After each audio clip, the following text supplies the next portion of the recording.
రెస్టారెంట్కి వెళ్ళు, ఇది తినబుద్ధి అవుతుంది, అది ఏం కాదు. నేను మొన్న హాలిడే ఉండే కదా, ఈరోజు హాలిడే కూడా ఉండే, పావు తెప్పించిన మంచిగా ఇంట్లోనే అండా పావు చేసిన. ఎంత వచ్చిందంటే ఎంత బాగా వచ్చింది. ఇంట్లోనే మంచిగా బయట ఆర్డర్ పెట్టుకున్న పావు ఇంట్లోనే అండా పావు చేసి ఇచ్చిన. ఎంత బాగా వచ్చింది గ్రీన్ చట్నీతో.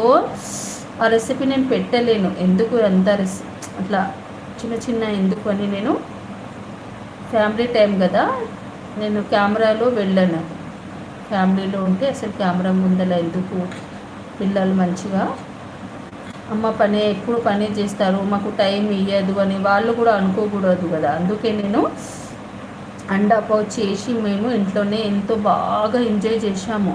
వేడి టీ తాగాము, కాఫీ చేసుకున్నా. ఎవరు కాఫీ తాగుతారే, అందరూ కాఫీ, ఎవరు టీ తాగుతారే వాళ్లకు టీ మంచిగా ఇచ్చి, అండా పావుతో ఎంత మంచి కాంబినేషన్ ఉండే, హెల్తీగా కూడా.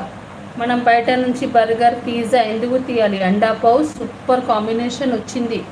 నేను చేసిన సింపుల్ రెసిపీ ఏం లేదు కానీ బాగా వచ్చింది.